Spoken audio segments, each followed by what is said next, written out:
Welcome back. In the last video, we loaded an image and sent it to the device local memory. Now let's create an image view and a sampler in order to access that texture data. To start with, we will just declare these variables. So this is the texture section here.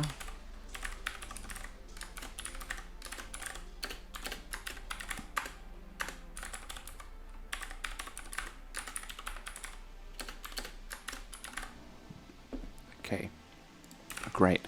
Just a little side note, what I'm going to be doing in this video is periodically writing a bunch of code and then running it and checking that we don't get any errors, because that is really helpful. We probably don't need to do it right now because we haven't really done anything. Right, so we've got that, and now we will create a function to create an image view.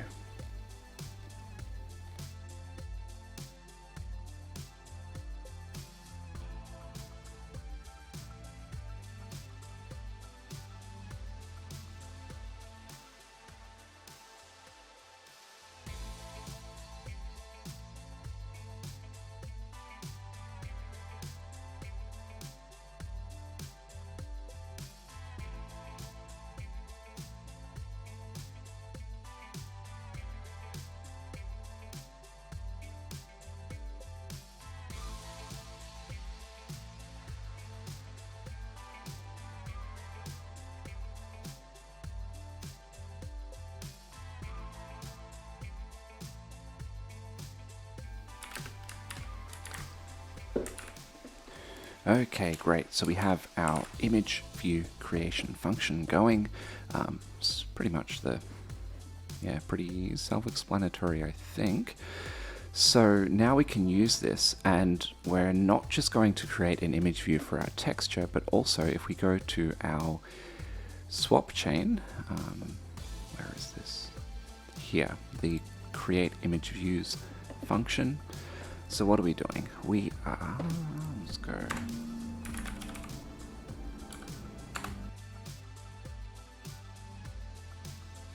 Okay, so the image that we're after is the the swap chain image over here.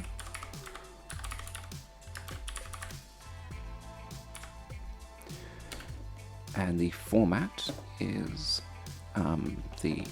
it's over here, the self dot that swap chain image format. Great. So we can now get rid of all of this. Great, that should be working. And then we'll go right up to the top where we created our texture image, and here we will, after we've created the image, we will store its image view.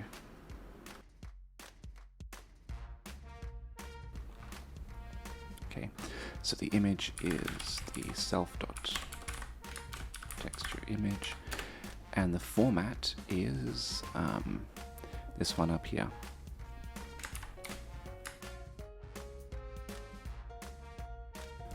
Right, so this unorm format is pretty much specifying that we do not, it's compensating for the color space. So typically if we loaded this up as an sRGB, we would need to perform a gamma correction on it to make it look proper.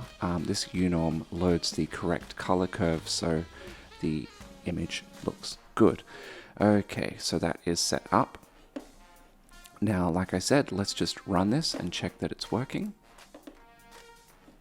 Drag that over. Yep, it is working. When we exit it, we get an error. So it says that the image view needs to be destroyed. Now, this can't be talking about the swap chain image view because those were already handled. We need to destroy, it's up the top. We need to destroy the texture image view. So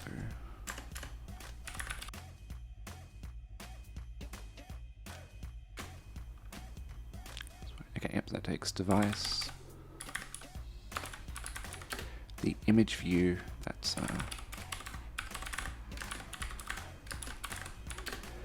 and the allocator. Memory allocator, which will be none in this case. Okay, great.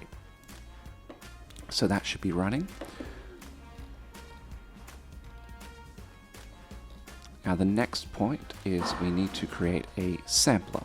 So I guess let's still do this in the same image creation code because it's a lot of functions that we've got in our class already. So we'll try to just keep them all in related places. And we can always fix this up later. Okay, so now we will create a sampler.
Okay, so we've set up some parameters here.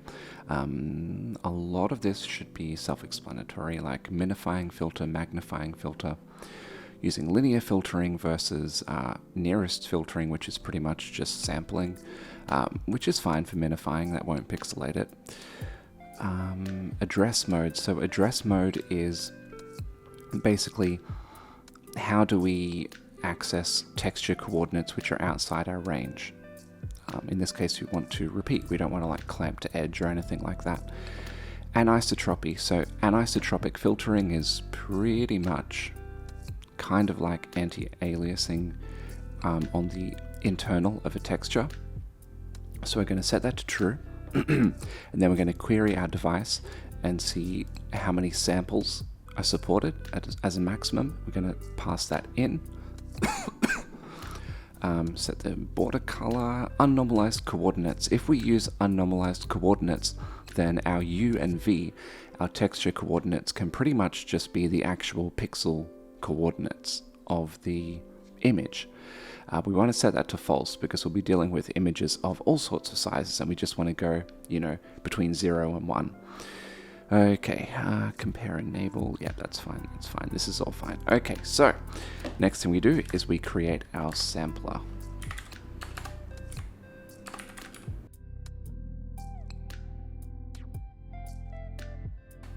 Which is should be familiar, this pattern by now. Okay, awesome. So we'll just run this. And yep, that's working, but we are getting a validation error here. So it's saying anisotropic sampling feature is not enabled. Okay, so basically this is saying that we have not told our device that we want to use. Oh, yep, and now it's saying we need to destroy the sampler. Okay, so there's two things to deal with. Let's deal with the first error. So we need to enable anisotropic sampling when we create our device. So we'll go, where is it? Create logical device, and this is where we want to set it up.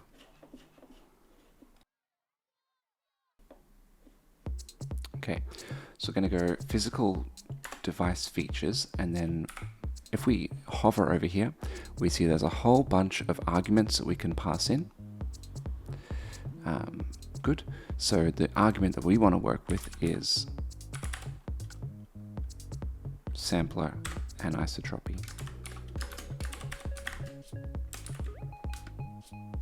Okay, so that's good. And the other thing we can do is we can go back to if the device is suitable, and we can also query the device and see if it supports anisotropy.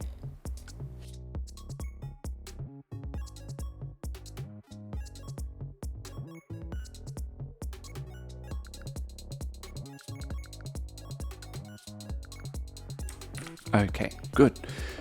Awesome. So when we get physical device features, and physical device features will have a whole bunch of internal class variables which will either be true or false. So we can query that. Awesome.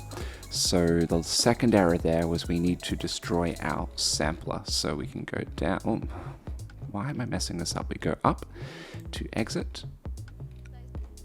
And here we've destroyed our image view. We probably want to, I don't know if it matters, but we probably want to destroy our sampler before the underlying image view.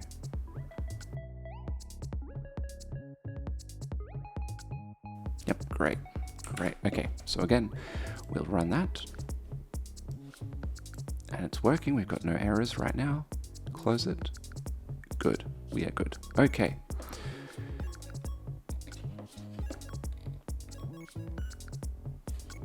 Awesome. Okay, so now what we need to do is we need to tell Vulkan to use our sampler in the shader.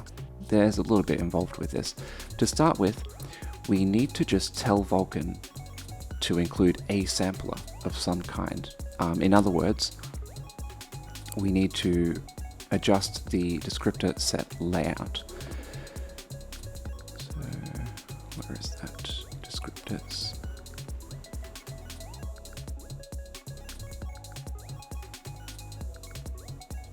Here we are. Okay, awesome.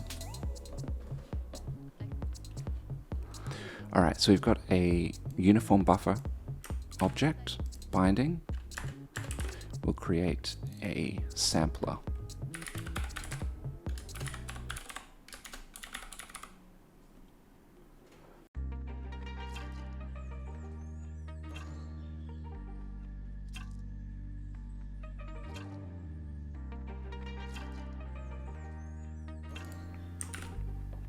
Cool, okay. It's very similar. It's binding 1 instead of binding 0. It's a combined image sampler, and it is being passed into the fragment shader. Okay, so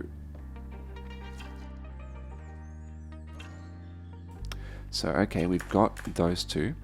Now here we have binding count, or binding count should be 2, and pointer to the bindings. You know what I mean. So what we'll do is we'll say layout bindings will be not just 1, but both. Okay, and maybe not 1, right? We'll just go get the length of. So that will help us later on if we want to add more things. Good. Okay, so great idea just to run this and check that it's working. There we are, it's working, and no errors. Awesome. Okay, so the next thing is we need to allocate some space for the sampler.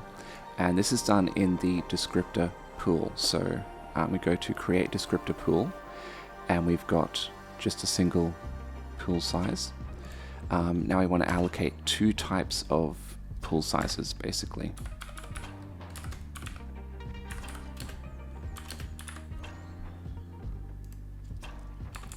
So the first of these will be for the UBO.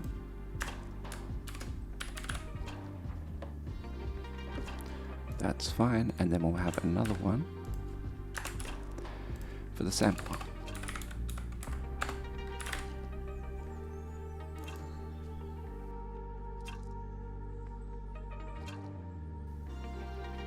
Okay, awesome.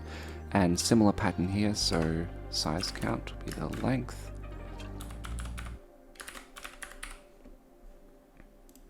And pass that in. Okay, and we'll just run this again. Yep, it's good. Good, okay. See, the way this goes is we just keep adjusting, keep running. All right, so the descriptor layout is set up for a sampler and a uniform buffer object, and the memory has been allocated for both of those. The last step is to pass the sampler to the descriptor sets. So that is done here in the create descriptor sets function. It's a little bit to look at, but we go down, down, down, buffer info, great. Now we'll make image info.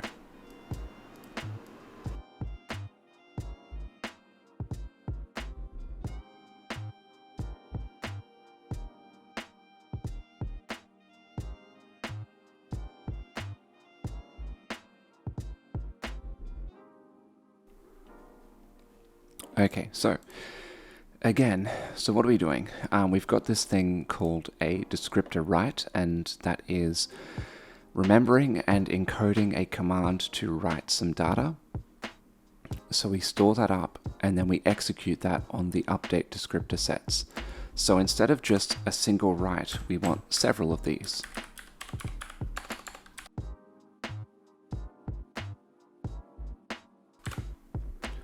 Okay, so this first one again is for the uniform buffer object, and the second one will be for the sampler. Okay, so let's just double check all of this. So our destination binding should now be 1. We're still writing to this descriptor set, that's fine. And by the way, we can get rid of, I think I said this in another video, we can get rid of these S types, because if we hover over write descriptor set, this is in the Python library, and the S type has automatically been set. I don't know why this isn't automatically set in other libraries as well. It doesn't make sense, but hey, it is what it is. Okay, so array element, that's fine. Descriptor type, well, we know what this is. This is a combined image sampler.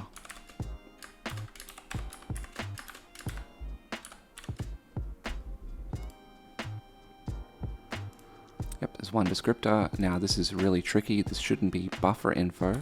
This should be image info. It's not that tricky. I just got caught up on it the first time I did it.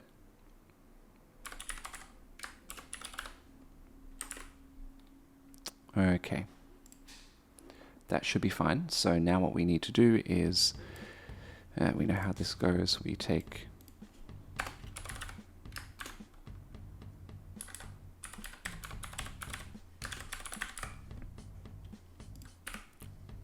pass that all in, and that should be good. Okay, let me just test it. Huh. That's not good. Okay, what does it say?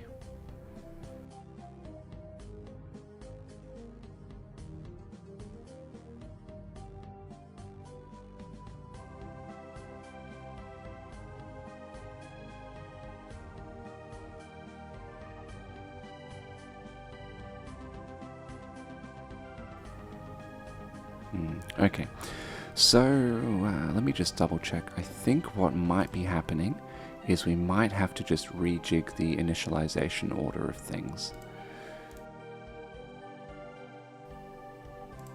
Yeah, because here we're creating descriptor sets first, and then we're creating our texture image.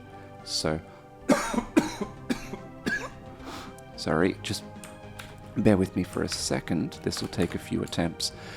So what we want to do is we want to make sure that we are creating our texture image, and hence our sampler, before we write that data. But then we're in trouble, because we need to create our command pool in order to be able to allocate a command buffer and create the image, because we want to, you know, send that image over to memory. Well, we need a command pool initialized in order to do that. So hopefully this is all right. We'll just run this. Okay. And there we have it. It's working just fine. We exit, no errors. Awesome. Phew. All right, so, but as you can see, we haven't got our shader working, right? We're not sampling the texture yet, all one step at a time. So we will go to, where is this? Create vertices, and now we will add some texture coordinates here. So the format we're going to go is X, Y, red, green, blue, and then the texture coordinates U and V. And I'm not going to overthink this. As a matter of fact, I'm going to underthink it. So we'll just go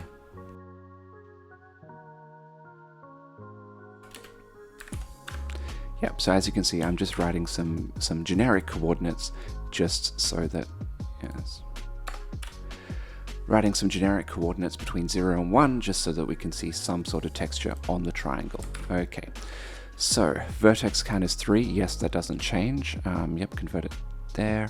Stride, so we count how many we have. 1, 2, 3, 4, 5, 6, 7. So you've got 7 bits of data per vertex. Each bit of data is 32 bits, so that's 4 bytes. 7 times 4 is 28, so we have a stride of 28. Awesome. Okay, so now we're going to put on our attribute descriptions. The first attribute description is for position.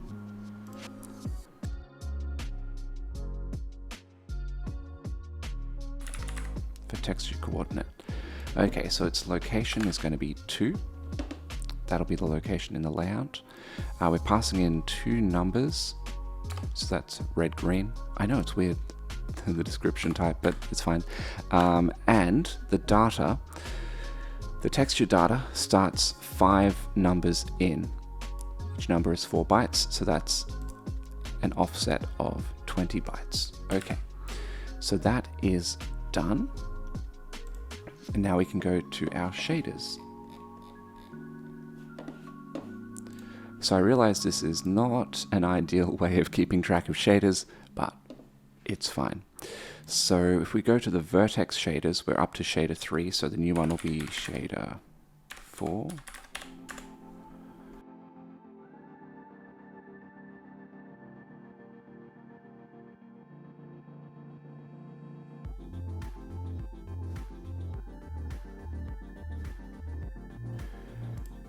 Great, and we will just pass this through. We will make no alterations. So we'll say fragment texture coordinate equals in texture coordinate. Awesome, great. That's the vertex shader done. Now we'll do the fragment shader. So for the, we've just been using the same fragment.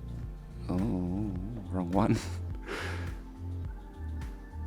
We've just been using the same fragment shader each time. So the next one will be shader 2.frag.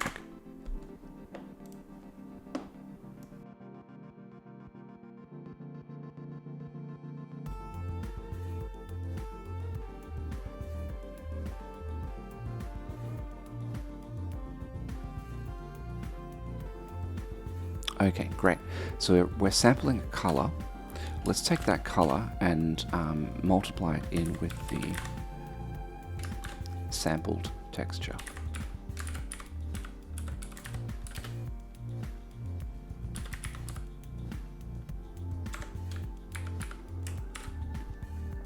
Okay, that should be good. So now let's go ahead and compile.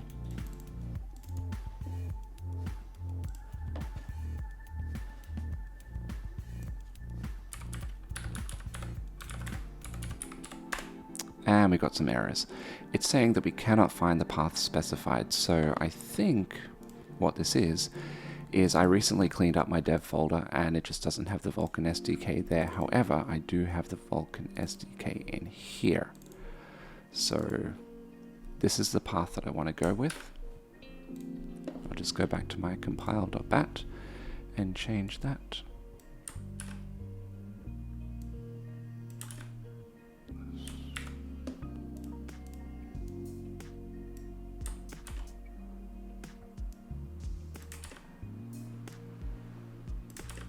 Awesome.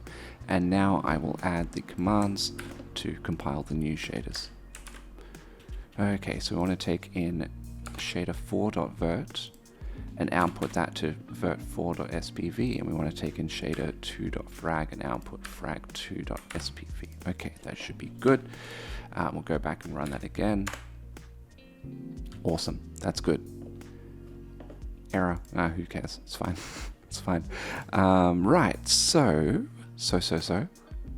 we'll run this, and it's working, but we've got two problems. Oh, we've got a problem in the sense that we're not actually using that shader. So we'll go down to create graphics pipeline, and we're going to go vertex 4, and for the fragment 2. Okay. Now we've got a problem. So it's a little darker, so we can see that we're doing something, but it says vertex shader consumes input at location 2, but that's not provided. So that's a little bit strange, especially since we go back and we look at, where is it? We look at our vertices. Well, that's definitely there. We're definitely passing in that this is location 2, and the other times we did this sort of work, it worked. So what's going on here? Then we look down at buffers, create vertex buffer, but all we're doing is reading the number of bytes in the buffer, so that shouldn't be an issue. And it turns out the issue is hidden in, I think it's create render pass.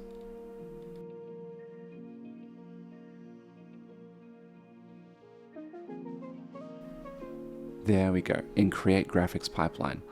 So see this thing here, we have binding description count 1, that's great, because we're binding 1 buffer. Vertex attribute description count. So what we should really do is go, instead of just fixing it at 2, we'll go length self dot attribute descriptions.